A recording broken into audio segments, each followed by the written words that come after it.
Give me a second. It seems on my phone that maybe none of this was live.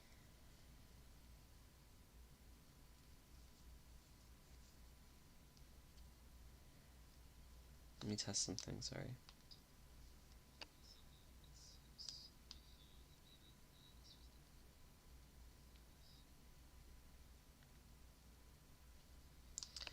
Oh my goodness. Okay, well, um, I was told I was live and I wasn't, so I'm just gonna start over, which is good because this means I'm starting over with my mic. Um, I guess everything I just said was not visible. Sorry about that. So, good morning, friends. It's lovely to see you all. I just started by talking about why the background is different and like what I've done this week, whatever, because on my phone it was saying we were live, and then I checked on my computer and it wasn't saying we're live. So, whatever. Yeah, good morning, friends. As you can see, there's actually room behind me instead of just a wall, and that's because I have moved a lot of boxes out of my room. I am moving in less than 3 weeks now, and I'm really excited. I'm also very anxious, but I'm very excited. Additionally, I have it like this because I need more light. I have a lamp here, um, and I need that because this morning I woke up to a beautiful thunderstorm, which I loved because I got to get all cozy. I was reading. Right now, I'm trying to finish up reading First John. So I was like, oh, did not mean to do that. But I was reading my Bible. I had a little candle lit, which is now extinguished. I have my coffee here. Overall, it was just like a really cozy morning waking up to the storm and having all of that. So I was really excited and really happy. Um, and I love the storm. I hope you all are having a magical morning too. Um, but with the storm and with the darkness of it, I can't do my normal trick of looking that way and having the natural light from the window coming in. So now I need to face the window to get as much natural light directly on my face as possible, and then also resort to other tricks like the lamp. So that's why. But yeah, I'm moving. It's feeling very final now. It's feeling very real, which is really scary. If I seem weird in my way of describing this, I described it in a really, really natural way, and then I found out that for some reason, even though OBS said I was like live, when I clicked go live on YouTube, it was just like waiting and waiting and waiting. But then on my phone it said weird. I don't understand. I'll figure this out at some point. Anyway, I also realized partway through all of it that I didn't have my mic, so I have my mic now, which is great. But yeah, anyway, today I'm going to be doing the trivia for the Book of Numbers, and I just finished reading the Book of Numbers maybe on Saturday, and now it's Monday. So this should be pretty recent in my mind. This should be something I can get down. Um, if anyone's confused about why I finished the Book of Numbers on Saturday, because I've said before that I really try to follow the Jewish weekly Torah portions, and they're not going to finish the Book of Numbers until next Saturday, the answer is I got really, really hyped and just started reading ahead. Um, Only this last week, but it's like because I'm reading more than the weekly Torah portions in a week. Like I'm always reading like one or two other books at the same time. Sometimes I'll get in this like weird mental space where I'll be um, oh, right now I'm reading all these narratives that take place like once they've crossed the river into the promised land. But then when I jump back and read and they're still in exile, it's kind of like no, like I want them to get there already. So it's kind of like binge watching TV to like catch up with like the current season or whatever. I'm probably explaining it poorly. um, but every now and then I just get like too hyped when I'm reading the books of Moses, and I just start like, binge reading. Um, Also, this week I read Ruth, which was really easy because it's only like 4 chapters long, and I personally have a far easier time reading narratives than any other genre. So, like, there are a lot of letters in the Bible that are fewer than 4 chapters long. They take longer for me to read than like a narrative that's 4 chapters long because with the letters I'm often stopping and thinking, and I have to think like, well, what does this mean, or like what part of the gospel is this referencing, or what would this mean to the people who received it, but what different does it mean to me now? Like, or with narratives it's often like, okay, cool, and then she did this, okay, cool, and then he did that, and it just kind of flows. So like, if you haven't read the book of Ruth, I would recommend you go do it, because not right now, but at some point like today or tomorrow or something, so you could easily do it in like, I don't know, like 15 minutes. I don't know. I also read Jude, which this week, which that's a letter, and it's a very short letter. But even being a short letter, it I think it took me longer than reading Ruth, just because, like I said, letters are just a hard out of all the different genres in the Bible, letters are kind of hard for me. Which it's probably because I don't have a lot of practice reading them, so over time it'll probably become less hard. Right now, I think it's like narrative, law, history, letters. That's my ranking. I don't know. If you're watching this in the chat, feel free to share your ranking, or if you don't want to rank, just tell me like what's your first favorite like genre to read, and what's your like least favorite genre to read. Without further ado, let's just do the trivia.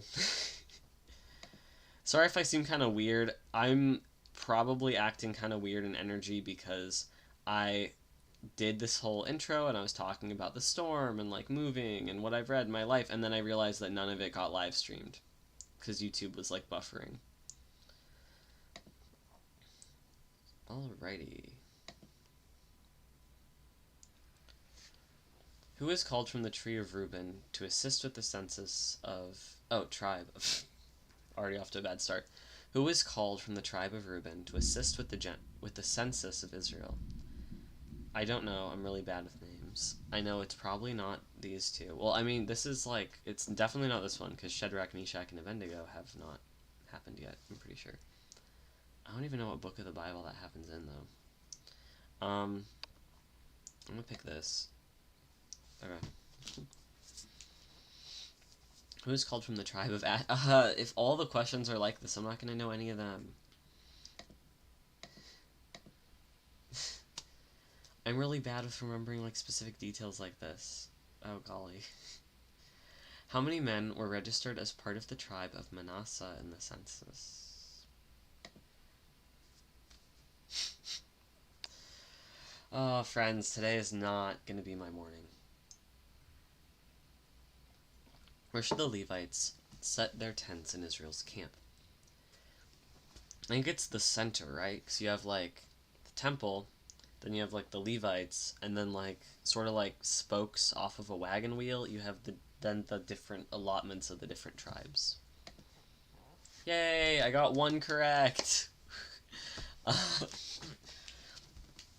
What was the count of males? My brain. I was like, Malace? What the heck is that? I forgot the word males exist. Oh golly, I'm cooked. I'm cooked, friends. What was the count of males a month old or more from the Gershonite clan? I don't know.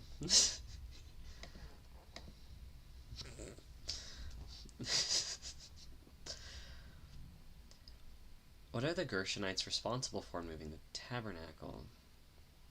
Not this, because that's the Levites.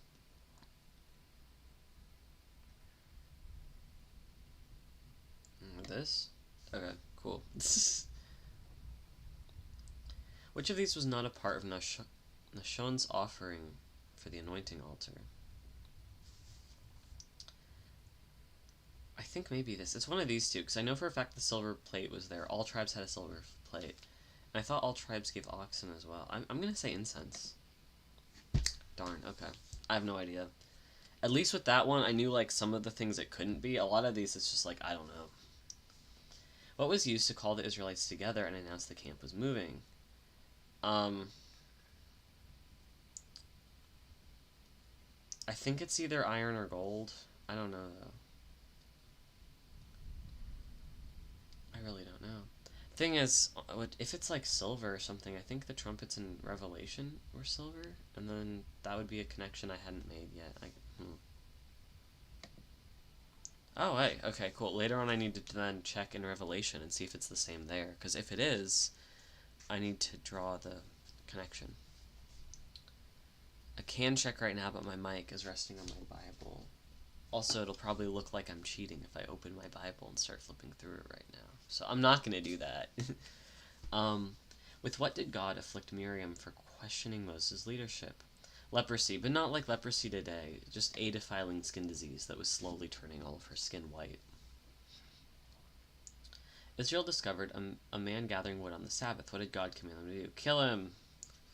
I don't know if it's stone him or put him to death. Like I explained in the last live stream, I understand the difference between the two, but in my head they're like tagged as the same thing. So when I try to remember what happened to this guy, I just remember he died. And it's like, okay, very useful memory. Thank you. Okay, well, apparently he was stoned. What was the name of the waters that came forth from the rock Moses struck twice? I think it's Meribah. The waters of Meribah. Yeah. So I'm also pretty sure it was the waters of Meribah that resulted in Moses losing the ability to enter the promised land and having God be like, hey Moses, you disobeyed my commandments. How many altars did Balaam tell Balak to build to God? I don't know if I should say 7 or 21, because Balaam did his blessing 3 times, but each of the 3 times he built 7 altars. Because it doesn't say in total, that makes me kind of want to say 7, because each time he instructed Balak to build 7. But also, because they're not mentioning, like, per instance, I kind of want to choose 21. Which, like I said, I think in the last live stream, I think maybe the creator of this game, English isn't their native language. So because of that, I don't know what this question means. I'm going to pick 21 because there were 21 in total. Okay, cool. I hope 7 would also be accepted, because, in my opinion, both are correct. According to the law, a man can nullify promises, vows, and oaths in which of the women of his life? It is wives and daughters.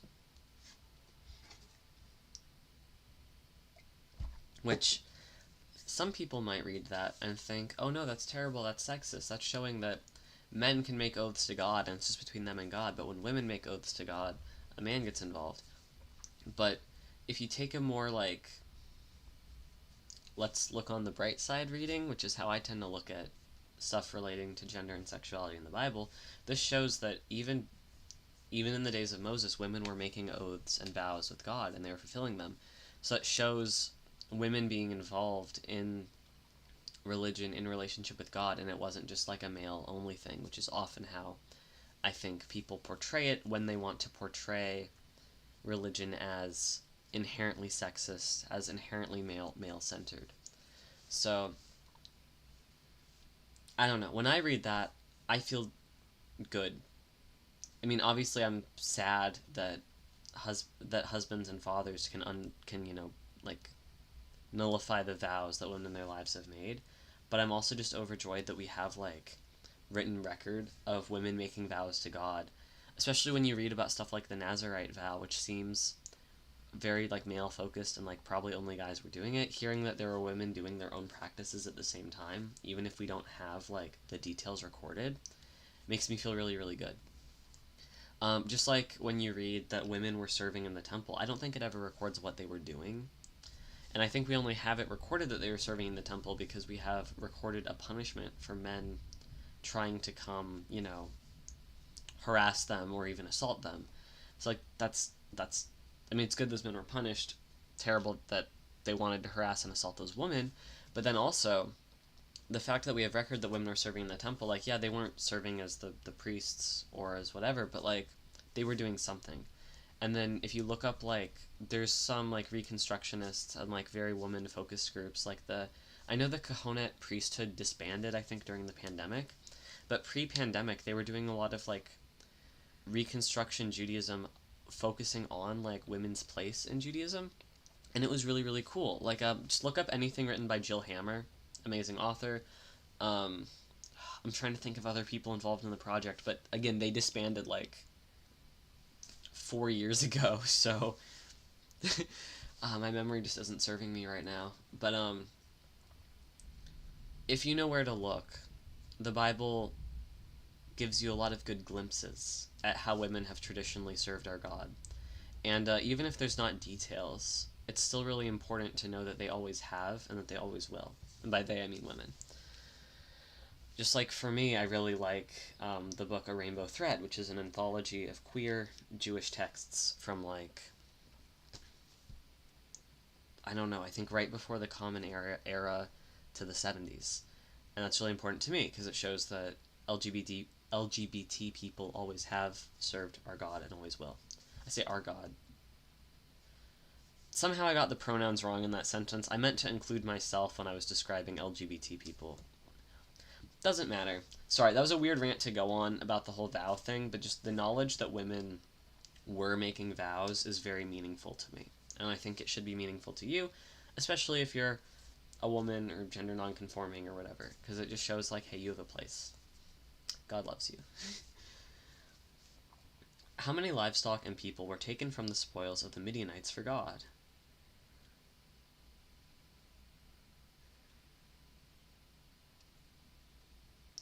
Well, I think it's 1 in 50, but it was like 1 in 50 were taken from one of the two groups, and 1 out of 500 were taken from the groups. But 500 isn't an option here, so I'm gonna pick 50. Once again, I don't really understand what the questions are asking most of the time.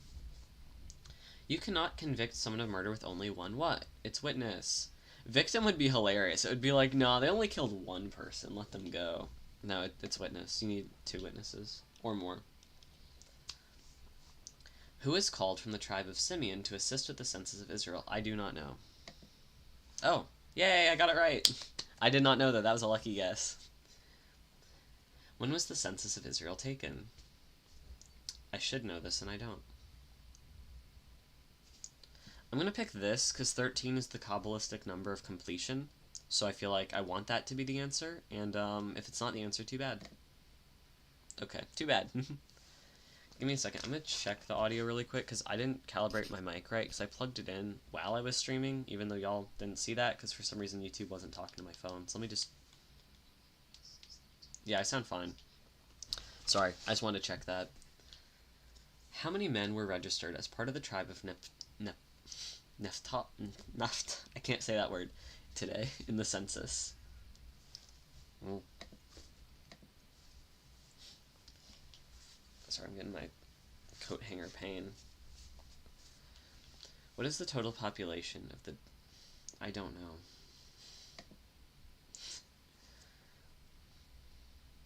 How many Levites a month old or older were counted? Yay. I thought so. I thought I remembered it being like a good round number. But that was still a guess, but it was a guess based on like a partial memory. Anyone under a Nazirite vow can what? I think it's eat leavened bread, because I know they can't go near dead bodies, they can't eat of the grapevine, and they can't cut their hair, so it has to be this. Yeah. Which, that was the vow I mentioned earlier in my weird rant about women, so I know something. At what time of day was the Passover festival supposed to begin? My assumption would be evening, because that's when days begin. Okay, apparently Passover begins during a day, which is really cool. I'm going to have to look that up later, just like I'm going to have to look up what type of trumpet was used in Revelation. After Israel buried their dead at Kibrot Hataya, where did they travel next?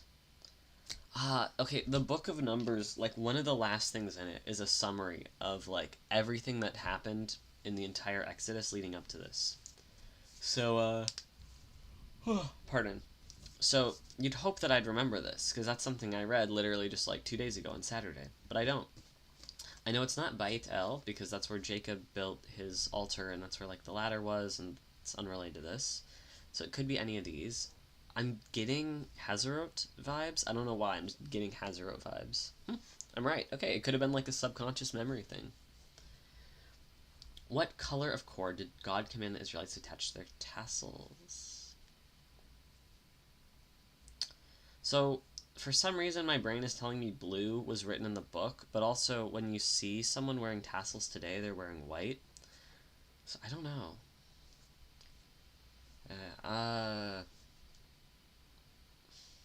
I'm gonna pick blue, just because that's what my mind is saying. Okay, cool. Well, it makes me wonder, why do people wear white tassels today? I'm gonna have to look that up later. Adding it to the list, along with the trumpets in Revelation, and, oh, I forgot the other one already. It's okay, I'll go back and watch the footage, and I'll remember what I said I was gonna Google. What kingdom denied the Israelites passage when Moses requested access to the king's highway? I think it was Edom, or Edom, whatever.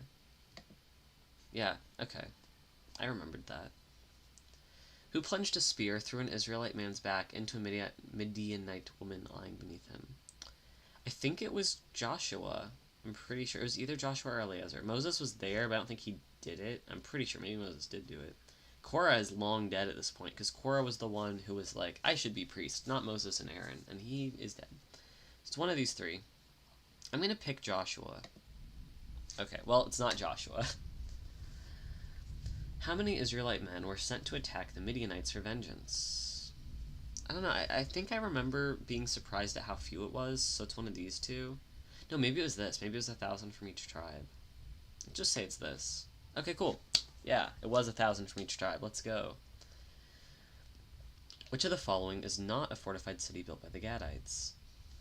I don't know. Okay. Who is called from the tribe of Judah to assist with the census of Israel? Again, I don't know. I'm not good with details like this. How many men were registered as part of the tribe of Simeon in the census? I'm not really sure. I don't know if my mic will pick up on it at all, but right now we're getting some beautiful thunder right outside the window.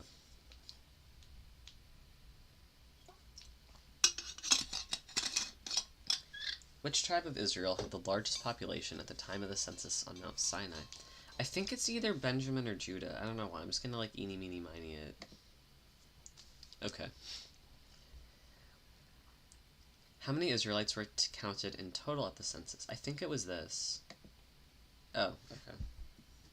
I actually like seriously thought that was the answer. What are the Merarites responsible for moving the tabernacle? I think maybe this. I honestly do not know. Okay. What kind of water was used to make the Levites ceremonially clean?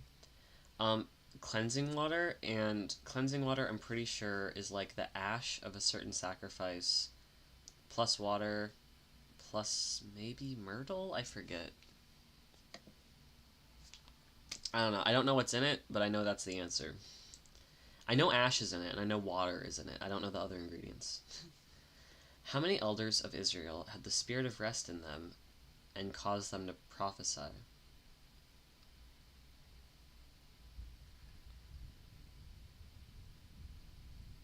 Wait, I misread that question. How many elders of Israel had the spirit rest on them?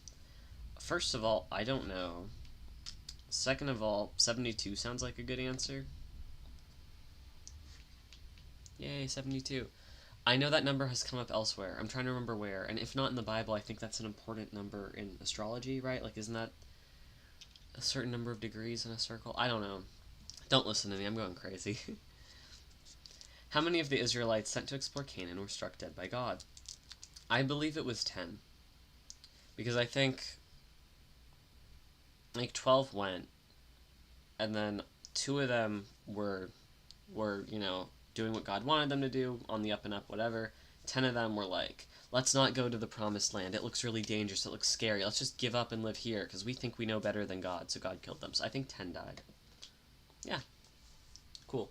Yeah, and the 2 that were good, I forget their name, but I think they're considered prophets by Jewish people, because I went to the synagogue with a friend, like, a month ago, I think, and there was this like mural that went around this whole room with I think 12 prophets, and 2 of them were the spies, I'm pretty sure.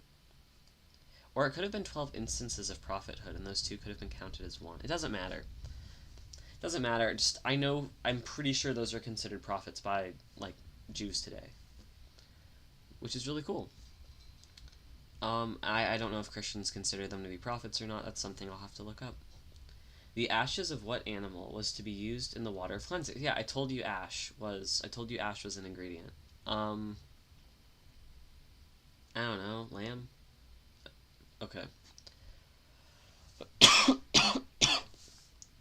My backup answer would have been black ox, by the way. How many Israelites died from the plague God sent for some of them worshipping Baal of Peor? I don't know. Okay.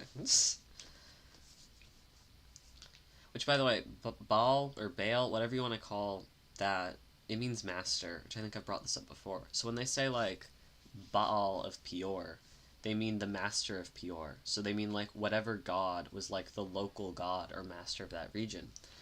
More than once you'll see, or at least in my English translation of the Bible, which is the NIV, they'll say, like, you worshipped the Baals or the Baals. You worship, and it's like, I've also seen that translated in some English stuff as like the Satans or the devils. And some people say, well, what do you mean there's more than one? And it's like, well, I think it's important to realize this isn't the name of a deity. This is a title.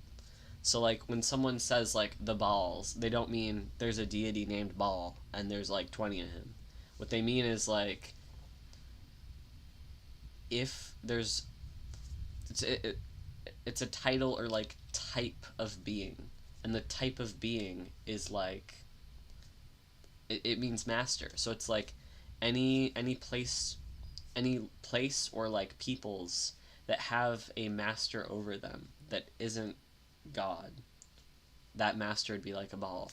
So if you say like, you know, let's say you're traveling through the wilderness and you travel through some town, if there's like a god of this town that everyone there worships and they want you to worship him, don't do it.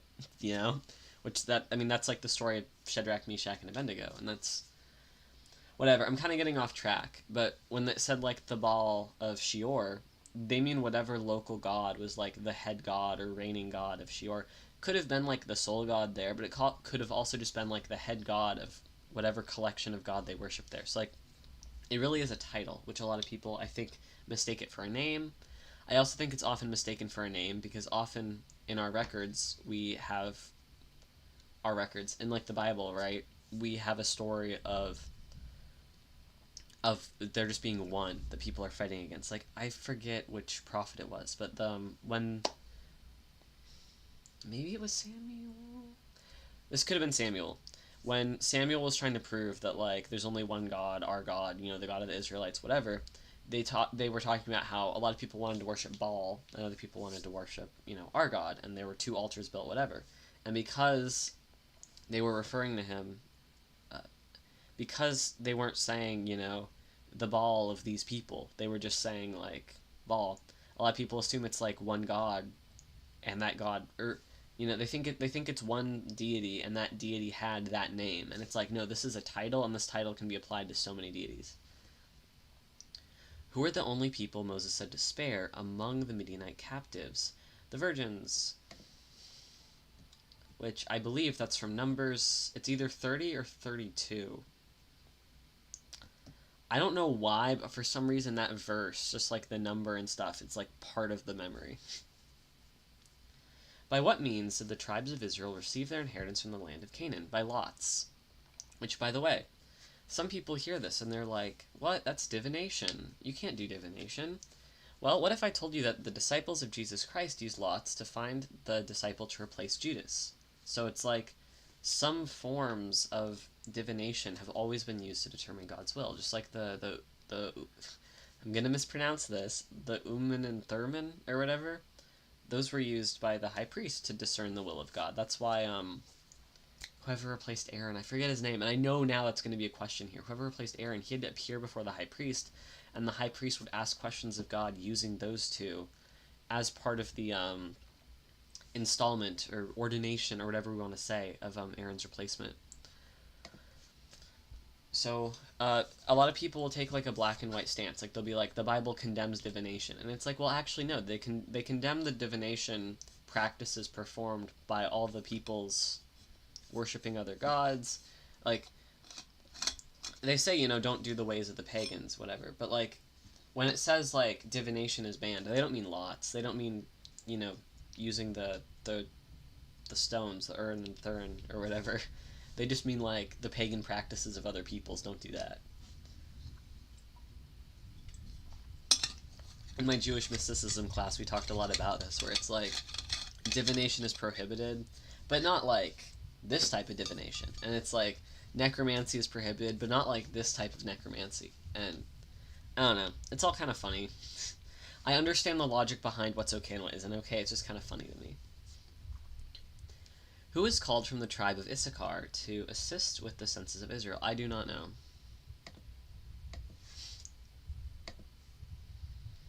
How many men were registered as part of the tribe of Judah in the census?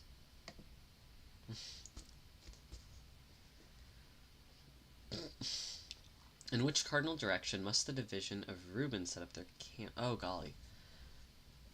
This was something I read, and I was like, I need to make an insert visualizing it, and I did not make that insert.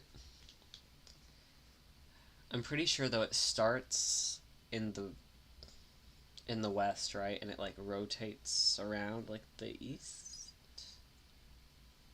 That'd be maybe it's counterclockwise. I don't know. I'm gonna say east. Okay. I mean, I had a 1 in 4 chance. The Kohathite clans were commanded to camp on which side of the I don't know. Again, I need to make my... Oh, I guessed correctly, just randomly. Yay. There's a lot of times in the Bible, or in my Bible, where I'll write, like, later on add a map here, or later on add a chart here, because they're describing something that's very visual. And when I'm reading it, I can't picture it in my head, but I knew if I took the effort to, like, draw it out and follow the instructions, I'd be able to envision it, and then I'd just have that drawing there every time I reread it to help. And a lot of those I just haven't done yet. So some of these questions are stuff where it's like, oh, I would have known this if I, like, actually did the work. If a husband suspected his wife of infidelity, a priest would make her drink what? Cursed water that causes miscarriage. That's not how it was referred to in my Bible, but yeah, it's this. What must a Nazirite do if someone dies in their presence? I think it's start the dedication over. Well, I mean, it's all of these, because in order to start the dedication over, they need to do these. It's all the above. Which is sad, because, like, if someone dies in your presence, it's probably going to be family or friend. So, like, not only now are you, like, mourning this great loss, but also it's like the value made to God gets kind of restarted, even though you really didn't do anything wrong. On what occasion was Israel not to blow the 2 trumpets of hammered silver?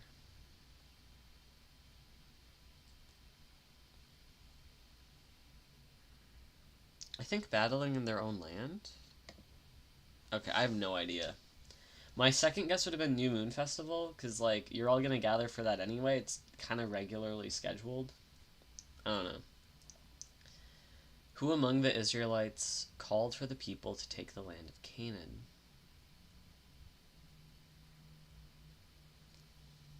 I don't know. Joshua? Okay.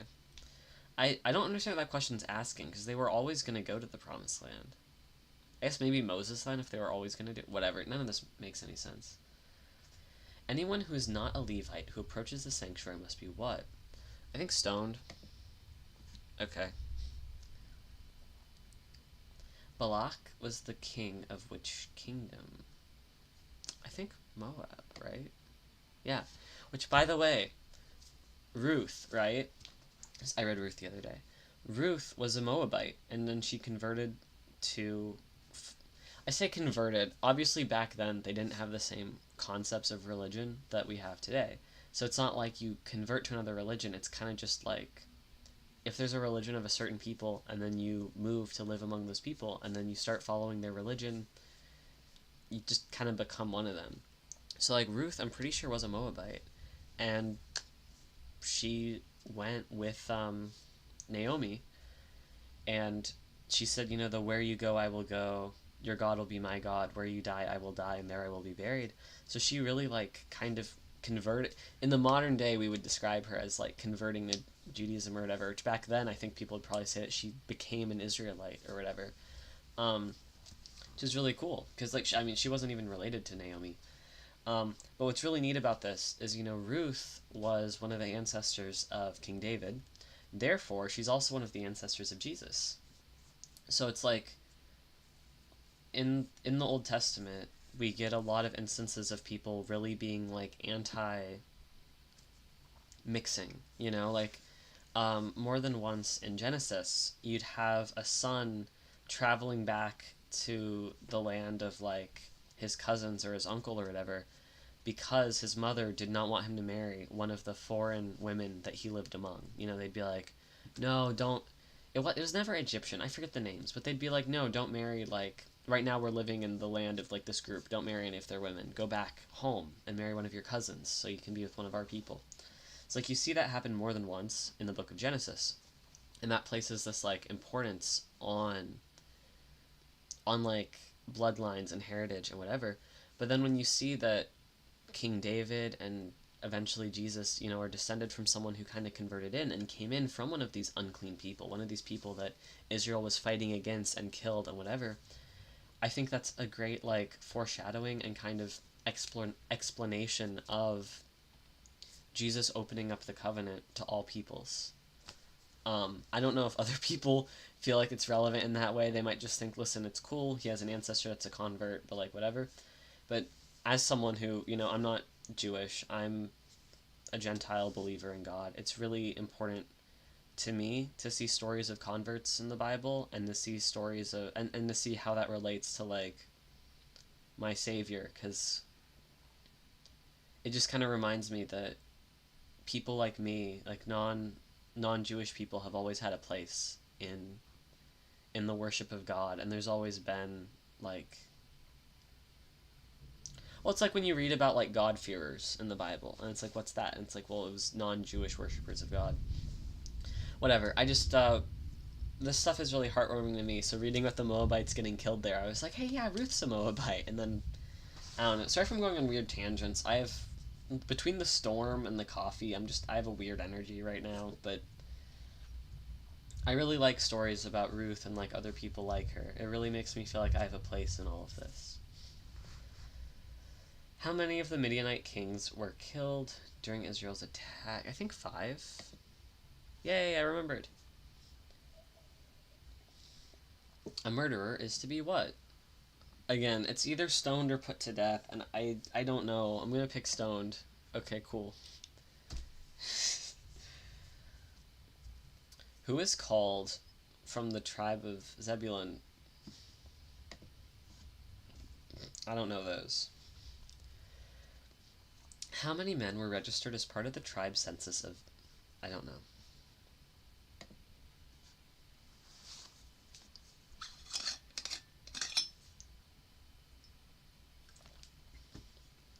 I'm gonna say the same thing again. I don't know.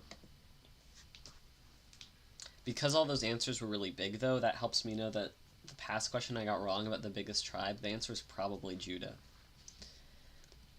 How much was collected for each firstborn that exceeded the Levite population? I think it was 5 shekels each, which I'm pretty sure. Yeah, I remember that. Because I know that, fairly, like, later on, when people were still redeeming children, it was 5 of, like, whatever a certain denomination in their area was. I mean monetary denomination, not religious, because at the same synagogue that I was talking about earlier, which was also a museum, I saw this like silver like plate people would redeem their sons over, and in the description on it, it was 5 of something that they'd pay, but I forget what. If it was America, which it wasn't, it was somewhere in Eastern Europe, but if it was like America, it would be like $5, where it's like 5 of like some denomination of the currency there, you know? What did the Levites need to do to their entire bodies become ceremonially clean? I don't know. Because I know shaving is part of becoming clean after you have a defiling disease, but that's from, like, Leviticus, I think. It could be bathing. It could also be oil. I'm going to say bathe. Okay. For all I know, shaving was the right answer here, too. I just associate shaving with Leviticus. Name the place where God killed every Israelite who ate the quail which he sent to them. I think it's this. I don't know why. It just feels right. Yeah, okay, again, probably a subconscious memory thing. Sometimes one of the answers, I'm just like, I know it's that one, but I try to think like, well, do I remember reading that word? And the answer is no, but I just know it's that one. Who was not swallowed by the ground? I don't know. Oh, I was right. Again, probably either luck or a subconscious thing. That one, I think, was luck, but who knows? What is the name of the king who sought Balaam's curse against the Israelites? It's Balak. I knew that one. And also that was said in a previous question, so even if I didn't, I could have learned it there. But I did know that one. Who did God use to bless Israel that they later killed in battle with the Midianites? This is Balaam. Which he's brought up a lot. He's brought up in Revelation. He's brought up in, like, some of the letters. I think he's brought up in the letter to... I think he's brought up in Jude. I'm pretty sure. I don't know. Someone else can fact check this. How many towns of refuge did God tell Moses to... How many towns of refuge does God tell Moses to set aside? The answer is 6. I think 2 are in Levite land, and then the other 4 are just from the biggest tribes. Who is called from the tribe of Ephraim? I don't know.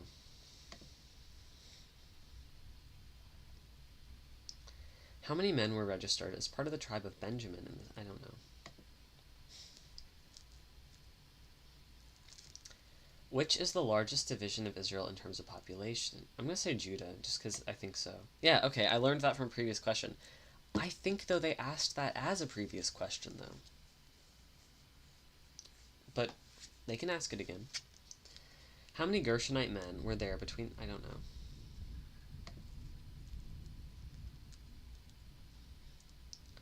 The Israelites knew where to camp because they would find what waiting for them? The cloud of the Lord, I think. Yeah. What insect did the Israelite spies compare themselves to when speaking of the Nephilim? Grasshoppers. I remember that. Which of Aaron's sons took over as high priest after Aaron's death on Mount Hor? Ah, golly, I don't know. Maybe Gershon? Okay, I have no idea. I'm sorry. Earlier, I literally said I don't know the answer because I was rambling about how divination was used in his ordination, and I was like, I don't know his name, though, which I think I just proved that I don't know his name. Who did Moses commission to take over as leader of Israel following his death? Joshua, I know that. What land was promised to the Reubenites and the Gadites if they crossed the Jordan to fight? Gilead. Which that's actually across the Jordan River from the rest of the Promised Land, which I did not know until I read that. That was actually like a question I had because I was reading I'm having a brain fart. Give me a second. Okay, so like in Numbers we hear about killing the Edomites, right?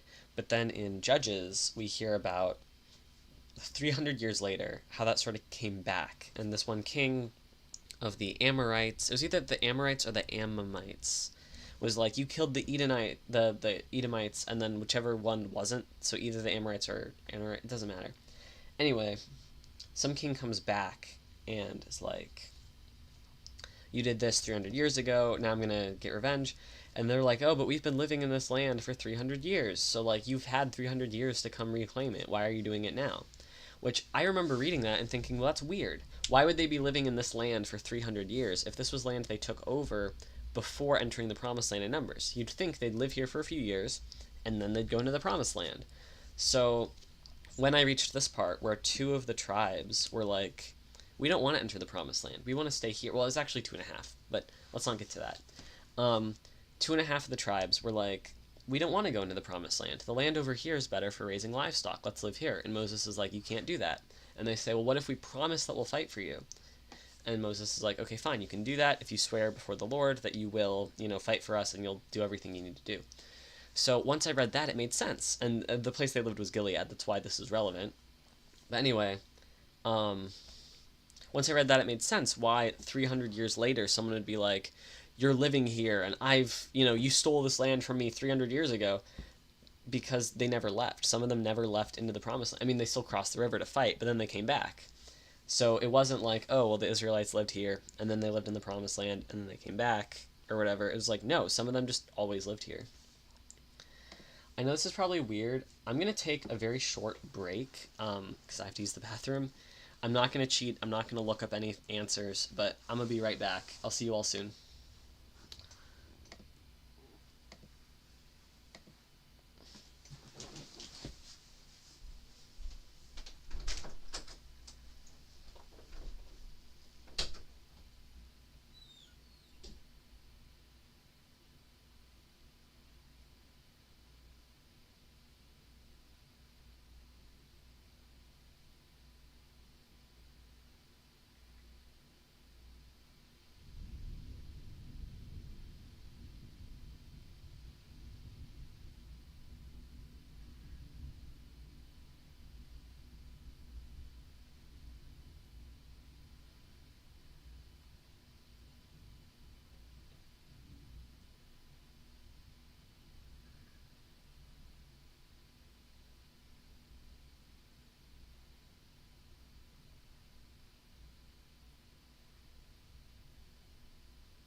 I am back. I don't really know what the break function does, so I'm not sure if that like just paused the stream and showed like a black screen, or if it just kind of like buffered for a bit and then resumed when I was sitting back down. I'll probably go back and watch the footage later and see what the heck happened. Um, but yeah, I don't know what that button does, but I'm back. Hi. Um, who is called from the tribe of Mana? I don't know. How many men were registered? I don't know.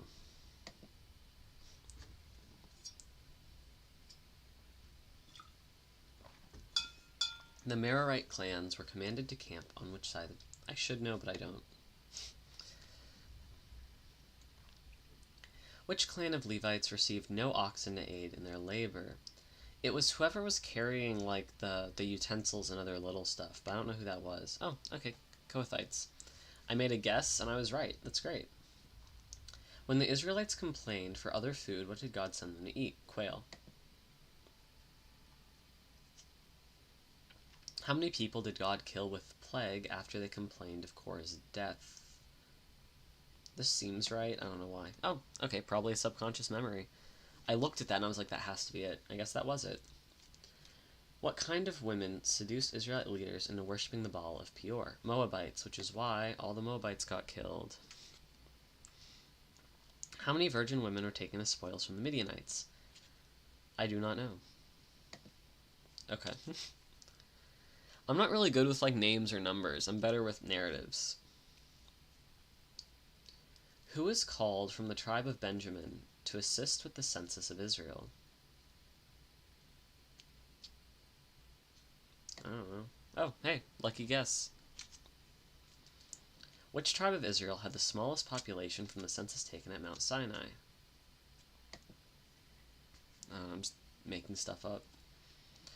Which side of the tabernacle were Moses, Aaron, and Aaron's sons to camp on? I think east, right? Because that's like the mouth of it. Yeah. So like it faces eastward. It faces the rising sun, which if you're me and you see connection between like the sun and like Christ imagery, there's a special significance there. Because so they'd face east and they'd kind of be greeted by that solar aspect, every day. At what age does a Levite's work begin at the tent of meeting? I believe it begins at 25 and it ends at 50. Which, hey, I wish I could retire at 50. From which valley in Canaan did the 12 Israelites take a branch bearing a cluster of grape? I don't know. Actual Josh. This sounds good? Okay. I know who they're talking about, and I know they're talking about, like, the spies. The same spies I've talked about earlier. I just don't remember where that was. Sorry, I'm tired. What object did the Israelites have to look at for healing after God sent snakes to bite them? It's a bronze snake. So, God sent snakes to bite them, and these weren't normal snakes. These were snakes that, they were like a plague, wrath, whatever snake. And Moses made this bronze snake and put it up on a pole, and he'd hold up the pole, and those who would look up at it would not die to the snake. And a lot of Christians interpret that as sort of being like foreshadowing for Jesus, because just like those who looked up and saw the snake on the pole wouldn't die from the snake, those who looked up and saw Christ's death on the cross would not die themselves to death. Like, looking at the snake removes the danger of snakes, and looking upon Christ's death removes the danger of death.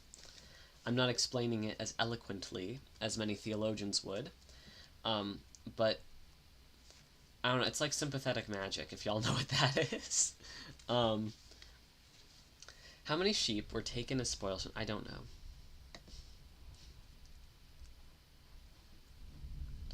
Who is called from the tribe? I don't know.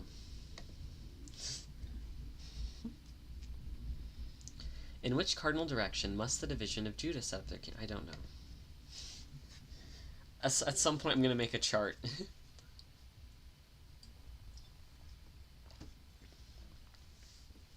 What are the Kohathites responsible for in moving the tabernacle? They have to be the utensils and basins, right? Because that's the people who weren't given the oxen. Oh, okay, never mind. Sorry. What name was given to the place where God burned up the outskirts of the Israel in camp? I don't know. I think maybe Foot. I have no idea. I'm sorry. What was gathered from the corpses of the 250 Israelites that God killed with fire? It was their censers, and then so their censers were then hammered out to be this new covering over the altar to God, as a reminder of hey, only certain people are supposed to be working the altar. I believe their censers were bronze. And then this is, again, I'm not trying to sound like a skeptic, and I'm not trying to sound like whatever, but in Exodus, I think? Yeah, in Exodus, when they were told to construct the altar, they were instructed to have it covered in bronze, like hammered bronze.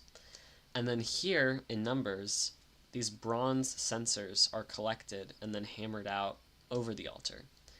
And that kind of makes you wonder, were perhaps the snippets in Exodus inserted later, after there was a bronze altar being used in worship, to explain why? To say, oh, we got instruction to build it this way. Because maybe when it was originally built, it wasn't covered in hammered bronze, and then it was after the censer thing. Someone could also say, no, Eric, that's not the case. They could say, it was covered in hammered bronze, and then they put more hammered bronze over it because of the censer thing. So it's like, none of this really matters, but like sometimes I read something, and because I'm a big fan of the documentary hypothesis, or documentary hypothesis, I don't know how to say words, you know what I mean? Because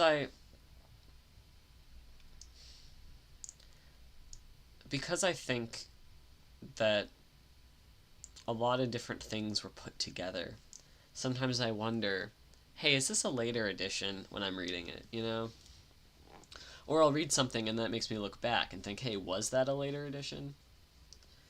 How many Levites were counted, a month old or more, at the census in the plains of Moab? I think it was this. Okay. I don't know.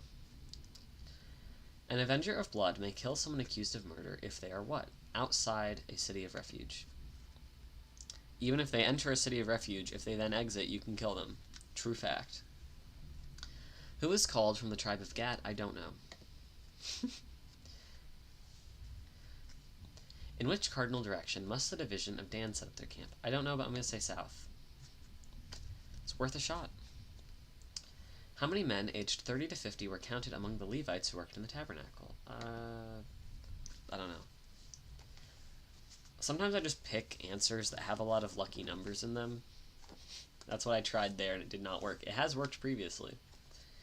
In which desert did the Israelites encamp after they left Hazarot? I think it's either Debir or Paran. I'm going to say Paran. I'm right. Let's go. 50-50 chance, though. What did the Israelites do after the king of Arad attacked them in the wilderness? Well, I think it was both, right? I think they cried out to God, and then they destroyed his kingdom. Because I think God assisted them in destroying his kingdom. How many donkeys were... who knows? I mean, I know obviously a lot of people do know. I don't know. Who is called? I don't know.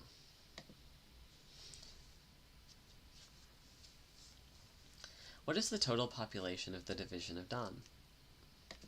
I don't know. Which of these was not part of Abidan's offering for the anointing of the altar?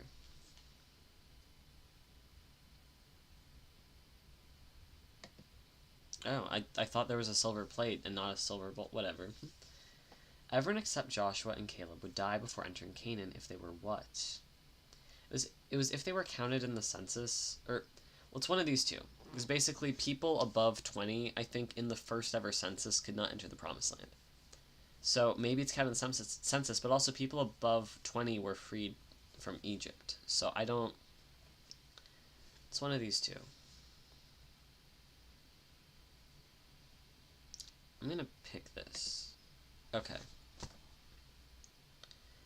Because I think there's probably a very, very large overlap between those two groups, and they may even be the same group. And then the question's asking, by what language was that group referred to in numbers? Because if in numbers they say those counted in the census other than these two, or those freed from Egypt other than these two. So even if it's the same group, it's like, do you remember what words were used to describe them? And the answer is I did, but, whatever.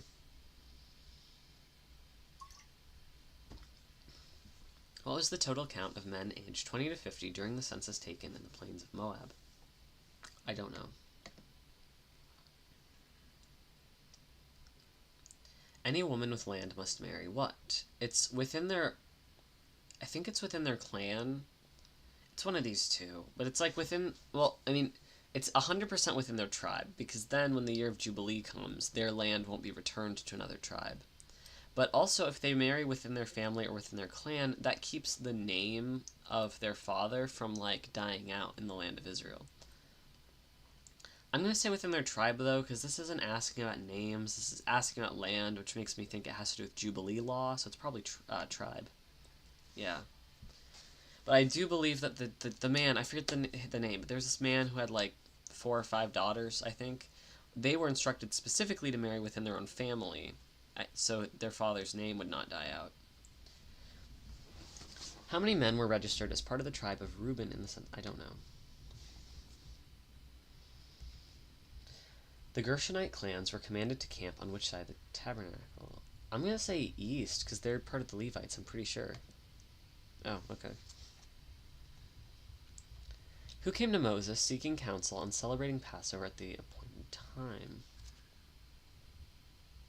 I think it was ceremonially unclean people. Yeah. So I think foreigners and uncircumcised aren't supposed to celebrate Passover at all. I'm going to move my mic a little bit closer to me because I can feel my voice kind of giving out. So I'm going to get quieter, and I don't want to get too quiet. What was not listed as being thrown onto the red heifer as it was slaughtered and burned?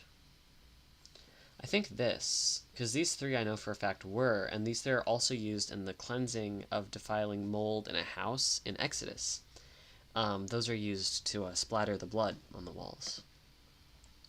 You actually see the same resources used again and again in different areas, which is cool, because 1, it helps you remember, but 2, it shows the significance of those resources. And I know for hyssop specifically, we see that significance continue into the New Testament because it's a hyssop branch that lifts the sponge of vinegar wine to Jesus when he's being crucified. And then we see red yarn or red wool still being significant today. If you've ever seen someone wear a Kabbalah protection bracelet, it's a red cord. I mean, sometimes it's a blue cord. Most of the time it's a red cord, which if it's a blue cord, that could be a callback to the tassels needing to be blue. But the red cord is associated with protection and purity. We see it used to cleanse houses. We see it used as part of the consecration red heifer of the temple. So then when you see someone either wearing a red cord for protection or tying it around their baby's crib or around their window for protection, this dates so far back. And it's really cool. It's really cool to see those traditions remain alive today and continue evolving today. I love Judaism so much. Which I know sounds crazy because, like, since I'm not Jewish, it makes me sound maybe like a weeb or like an otaku. Not otaku. It makes me sound like a weeb, but like instead of for Japan, for like Judaism. But honestly, that's how I feel sometimes.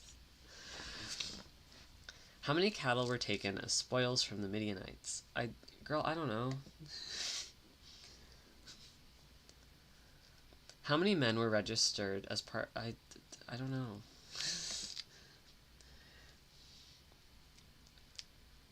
What was the count of males? Which I knew that was a word this time.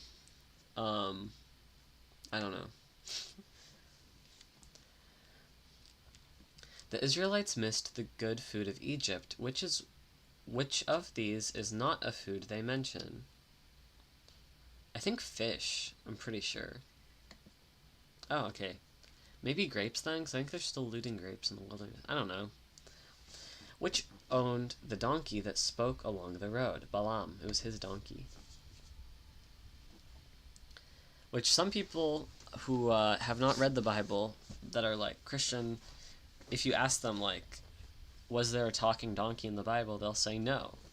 And my source for this is I asked some people in my life if there was a talking donkey in the Bible after reading that section, and they said no. And I was like, there is. It's in Numbers. Look it up.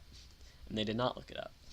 There's nothing wrong with that. I just like being annoying and bothering other people. But I don't know. That's like a fun trivia you can spring on your friends. You can either ask them, was there a talking donkey in the Bible? Or you can ask them, in which book of the Bible was there a talking donkey? And watch them be like, I don't know.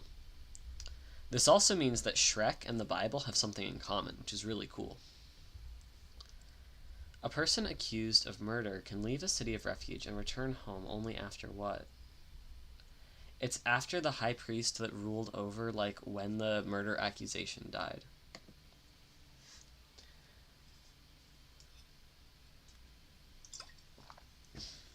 How many men were registered as part of the... I don't know.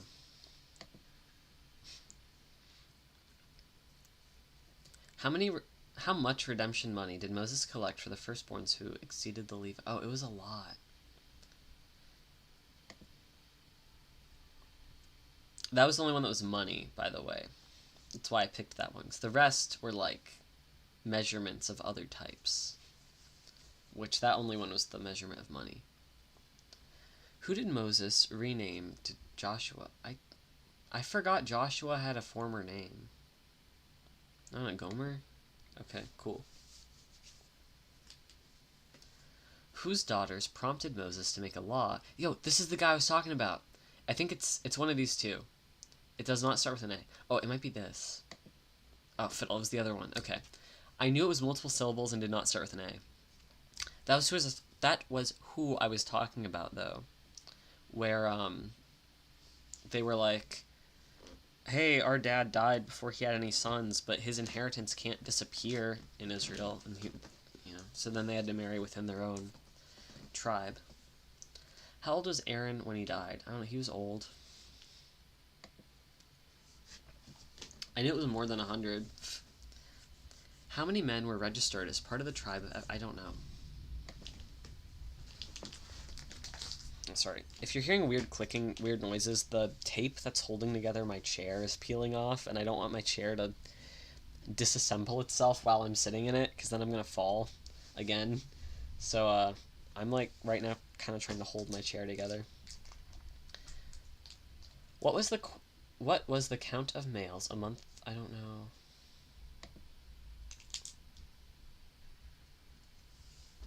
Which division acted as rear guard when the Israelites moved camp? I think maybe Dan? Yeah, I thought I remembered reading that. Where did Miriam die? I think it's not Padam Aram, because that's mentioned a lot throughout Genesis. I think it's a different area. I think it could be Mount Hor. Okay, I don't know. What share of the spoils from the battle against Midian was for the men in battle? I think it was a 1/10. And then from that 1/10, 1 out of 50 went to God, and then everything else was for the men not in battle, and 1 out of 500 of the 1/10 was for God. Then for everyone else, it was 1 out of 50. Oh, okay. Well, I tried. I thought I remembered that. How many men were registered as part of the tribe of Dan in the census? I don't know. Oh, lucky guess. Let's go. Let's go, friends. How many firstborn males were counted among the Israelites? These are all very close in number, so... Oh, okay, I was going to say, these are very close in number, so I'm picking one with 7 in it, because lucky number, and that worked, so... Yay! What are the names of the elders who prophesied in the Israelite camp? I don't know. Not Onan and Malach, not those two. I know what story they're from. I'm gonna say this. Okay, I tried. Sorry, I'm tired. Which mount did the Israelites travel to after Edom turned them away? I think it was the Mount of Sin. Oh, maybe it was Hor. Fiddle, fiddle, fiddle. We'll get them next time.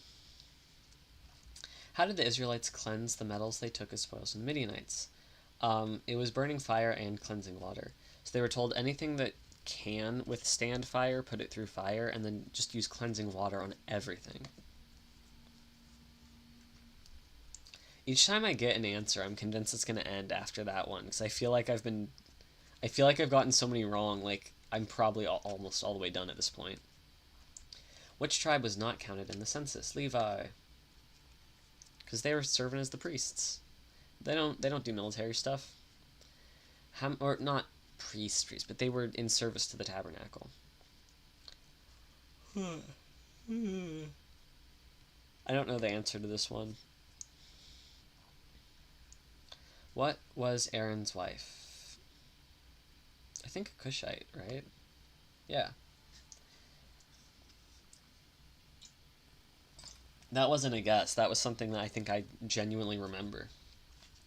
What kingdom did Israel destroy, then occupy while wandering in the wilderness? I think it's Amorite. The Amorite kingdom, yeah. And that's what got brought up in Numbers when the Ammonites showed up and tried to take the Amorite kingdom. And it was like, no. Not only was that a different group of people, but also it's been 300 years. How come you didn't try and take it back already? Which Israelites built cities to leave their families and livestock in while the men went to war? It was the Reubenites and the Gadites because they stayed on the other side of the river. Which these were the ones who later on were in conflict with the Ammonites in Judges. Which of these was not necessary to be counted in the census? I think it's labor skills. I just think you had to be one of these. It's like, if you can fight, good for you. How many Meribite men were I don't know. Oh, lucky guess. How many men did Moses send from Paran to explore the land of Canaan? He sent 12, and 10 of them got killed, as previously established. How many times did Balaam beat his donkey? I think it was 3. Who advised the Midianite women to entice the Israelite men in the Baal of Peor incident? So it is Balaam, but when I read that, for some reason, I didn't understand that was what was happening. So I just thought he was a guy who, like, blessed Israel more than once. So when he was brought up negatively in, like, all these later writings, I was confused. And then when we got to the point where he was killed, it was like, oh, why? So, like, I misunderstood this when I first read it. I'm going to go back and read it at some point just to, like, see. But also, I'm wondering if some of this maybe was... They didn't write about him actually doing it, but they wrote about people explaining he did it, let's kill him after. You're like, because some stuff I think gets preserved in oral tradition but not writing. So then when I'm reading stuff, it seems like stuff is skipped over, and it's like, well, no, this is just stuff everyone knows. And it's like, well, I didn't know it. Bruh, you know? In which cardinal direction must the division of Ephraim set up their camp? I don't know. I'm going to say north for fun. Okay. So I'm tired. What do Nazarites burn in the fellowship offering to end their dedication? It's their hair. They cannot cut their hair while they are fulfilling their vow. So eventually, at the end of their vow, they cut their hair and they have this, like, really, really long hair and they burn it. How many years did God curse the Israelites to wander in the wilderness? 40. Everyone should know that. I mean, no offense if you don't, but that's something I was taught as, like, a kid. What were the names of the Israelites and the Midianites slain by Eleazar? I don't know. I'm trying. What is the total population of the division of Reuben? I don't know. Oh, the rain is picking up outside. Let's go. I love rain. At what age does a Levite's work in the tent of meeting end? I already said this, it's 50. And like I said last time, I wish I could retire at 50. Which festival begins on the 15th day of the 7th month? I think it's the Festival of the Tabernacle. Isn't that Sukkot? Yeah. I didn't even know that from, like, reading it in Numbers. I just knew that from real life. I remember what days I get off of school. Like, if all of your professors are Jewish, you get to not go to school on the Jewish holidays. And, it's like the 7th month. I know that would be in, like, early fall. Sukkot. I mean, obviously, I find as someone who's religious, there's significance in these holidays for me, and I enjoy researching them. But like often, how I have them memorized isn't from my research. It's just like, yeah, I don't have to go to school for a week. um, which of these was not part of Eliasap's offering for the anointing of the altar? I think this. Yeah, because all the implements were silver. I'm pretty sure. What festival starts on the day of first fruits? I think it's the Festival of Weeks, which is like counting the Omer. Yeah. Where is the realm of the dead? Okay, I don't know, because technically it's in the earth, because like the earth splits open, and Korra and like all the other people get like sucked in. But metaphorically, the realm of the dead is in the ocean. And when you read Jonah, it's very clear that Jonah is a metaphor for someone who descends into Sheol for 3 days and then comes back alive, making it a prophecy about Jesus in a way. That's also why in Revelation they say there won't be oceans in heaven. um, it's also why you have a lot of weird rabbinic writings about death and the underworld relating to water. So it's like, I think both of these answers should be counted correct. I'm going to pick in the earth because I think it's in Numbers where the earth opens up and swallows people. But maybe that was Exodus, though. I don't remember. Um, no, because Exodus ends with not like directly, but near the end is the instructions for a lot of stuff. So when I read about Korra dying, that's when I looked back on those instructions in a new light. So it could have been Numbers that Korra got put in. I believe the answer is the realm of the dead, Sheol, is in the earth. I believe Sheol also is metaphorically in the ocean, but I think that belongs to other books of the Bible, and because this quiz is specifically about the book of Numbers, I'm going to say it's in the earth. Whatever. Sheol is wherever you want. I'm kidding. It's not. It's an underworld. It's under us, but it's also in the ocean, which the ocean is under us. Like, if you go below us on the land, you're in the earth. If you go below us on the water, you're in the ocean. Like the Mariana Trench, that's underworld-esque, you know? Whatever. Out of context, I'm sure I sound like a crazy person, but within context, this is all just biblical underworld discussion. Which is the smallest division of Israel in terms of population? I don't know. I'm going to say Naphtali because that's a cool name. Okay. Very cool. I did not get that. What grew on Aaron's staff to show God had chosen him as high priest? It was almonds. Which almond wood is very significant to this day. Like if any of you know about the Abramelin operation, you need an almond wand for that because you're kind of taking on the authority of Aaron. Just like you need in the Abramelin operation, you also need a beloved to the Lord thing on your forehead because you're also taking on like the priesthood authority, which whatever. I mean, I'm gonna go on a weird tangent just because I feel like being weird, and that's why I'm doing this as a live stream and not a YouTube video, so that I can go on tangents, and if someone in the chat wants to ask a question, I can respond. So far, no one has said anything in chat. There's nothing wrong with that, but like, I'm just stating as like, whatever. What I'm getting at is, when you're baptized in the Catholic Church, you're baptized as prophet, priest, and king. When you do the Abramelin ritual, many aspects of that ritual seem to be with the intent of gaining the authority of priesthood. So this, in my opinion, begs the question, would a Catholic magic practitioner need to do the Abramelin ritual?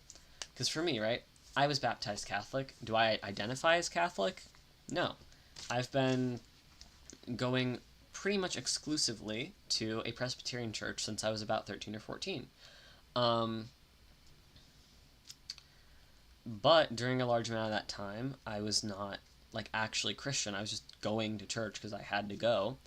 And then also to this day, I still find more spiritual and emotional fulfillment from Catholic services I go to family members than the Presbyterian services I go to.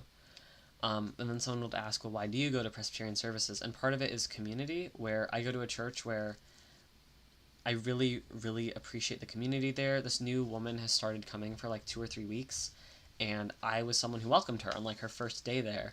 And now every time she shows up, she waves at me. And we have not talked every single time. Like we did not talk yesterday, but she made a point to wave at me and like come up to me and just acknowledge like, hey, I see you, you know. But on a lot of other days, we've had these really deep conversations. She's a retired pastor from the Unitarian Universalist Church in my town, which is actually where one of my friends goes. Because I was explaining to him, I was telling one of my friends, we met up for coffee, and I was like talking to him about this new friend I made. And as I was explaining her, he started asking questions like, "Oh, does she have really short hair? Oh, does she have green eyes?" And I was like, "Yeah, how do you know?" And he's like, that's literally my pastor, which she retired the week before at his church, and then the next week she was attending my church, which is really funny. But anyway, like, if someone's wondering why I go to the church I go to, if I'm like kind of not super duper hype about my church, I mean, I love my church, but it's not, I don't get everything I need there. It's because I love the community there. I love the people there. Being in community with other believers in Christ, like with your brothers and sisters in Christ, is very important. That's stressed as important in Jude, which I just read. They really stress community there. And it's like, these are people that some of them I've known since I was 2. Some of them I've known for 3 weeks. But I love all of them, and I look forward to seeing them every week. Like yesterday, I had a letter that I wanted to give to someone, and I don't know that person's address. So I brought it to church, and I gave it to their great aunt, because I knew their great aunt could bring it to them. And it's like, there's something very, and this is a letter that's kind of a sermon in a letter that I wrote. So it's like, there's something very important about being in a community of other believers, and I don't really feel like I belong in a Catholic community, because, I mean, many reasons. The primary one is that I'm trans, but there's many other reasons. But anyway, it's like, because I was raised Catholic, and because there's still many parts of me that still kind of feel Catholic, whether that's how I worship when it comes to being among family, or when it comes to how I interpret certain verses of the Bible, whatever. Sometimes I wonder, it's like, when I read about certain magical practices, whether I'm reading from, the Sacred Book of Abramelin and the Mage, or whether I'm reading from the Arbatel, or whether right now I'm reading this book on Psalm magic that's like both Christian and Jewish, which is really cool. When I read some of this, it's like, well, some of this, does it apply to me because I'm, half Catholic? I'm half calf, like coffee. I don't know. This is a weird ramble, and this ramble's pretty much for nobody, because I think if you're a Christian watching this, you're probably like, don't practice magic, why are you reading these magic books? And if you're like an occultist watching this, you're probably thinking, dude, you're a Christian, I don't care what you think. So actually, I don't think an occultist would probably want to watch my Bible trivia video. Whatever. I just with the almond wand, or with the almond staff, which becomes like an almond wand, there's a lot of stuff I read in like modern modern, a lot of stuff I'm describing is from centuries ago. There's a lot of Jewish and Christian occult and magical writings I read from where I'm like, this is clearly trying to give someone like the priesthood. But it's like, I arguably received the priesthood when I was a baby. So like, do I need to do this? I don't know. Which of the following is not a real kind of offering? Dance offering? But this is supposed to say wave. It's WV, it's supposed to say wave offering. It's dance offering. Actually, no, wait. It might be jealousy offering. Oh, golly. I'm gonna pick this. Oh, okay, it was dance. My first answer was correct. Darn. Unless it said which one of these is a real type of offering, and the answer was wave, and I misread it. Actually, here, I have like a little delay. No, it said is not. Okay. I don't know, whatever. Who in Israel became insolent and rose up against Moses? Korah. We've been talking about this one. Oh, it's over now. Okay, cool. So I got 78 out of 154. Let's pull up a calculator really quick and see how this compares to my like typical batting average. Oh, hey, that's about 50%. So this is actually way better than usual. That might be due in part to this being really recent for me, because like I said, pardon my little burp. Like I said, I finished reading this book of the Bible literally 2 days ago on Saturday. So part of my good score is probably just from, this is recent, it's fresh in my mind, but I still feel really good about this. So yay. Yeah, and of course this is my personal best. I've never done this before. Well, I'm not going to do another quiz because I feel like this live stream has gone on long enough. But let's quickly just look at what else is available. First one, yeah. A lot of these are kind of short, so like as time goes on, I'm gonna start doing a bunch of like little things put together. Like for example, so far I've been going in order, right? I've done Genesis, then Exodus, then Leviticus, and now Numbers. I can't go do Deuteronomy because I've not finished reading Deuteronomy yet. I haven't even started because um, the first like weekly Torah portion of Deuteronomy isn't for another 2 weeks. So it's like next I might try to mix and match a lot. I mean, I'm hopefully gonna read like Jonah and a few other short narratives this week, so I could do like Ruth, Jonah, and something else. Maybe Ruth, Jonah, and Job. I don't know. I'll put a bunch of short ones together for next week. Thank you all so much for watching. If people were active in the chat, I'd ask like, hey, was there anything you learned from this video today that was like surprising, or like, hey, what's your favorite thing about the Book of Numbers? So I will ask this and give you a few minutes to respond, but despite it says 2 people are watching, there's been no chat activity, so if you don't want to share, it's completely fine. But yeah, if anyone out there is watching, what's your favorite part of the Book of Numbers? And did you learn anything fun today that you didn't know?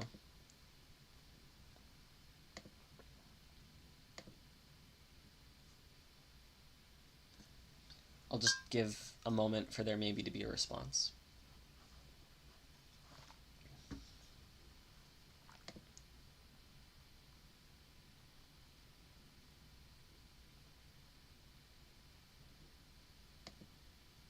Oh, it's apparently my like streaming thing has been cutting in and out. I'm sorry to hear that. I'm getting an error message on my computer saying YouTube is not receiving enough video to maintain smooth streaming. If this whole stream has been garbage, I'm so sorry. I suspect maybe the storm is affecting my Wi-Fi. Well, no one said anything in the chat, so I'll share. I think my favorite thing from Numbers would probably be rules about women, whether that was like property laws or whether that was laws at women's vows, because like I said, that sort of shows me that women have always had a place in the people of God, and that's really cool. And something that I learned today, I didn't learn anything today because it does not tell you what the right answer is if you get something wrong. So I did not learn anything. Okay, yeah, it seems like this thing is like 2 frames per second, so I'm gonna end this now, but I hope you all have a beautiful morning. I love you, God loves you, and if you look up shortest books of the Bible,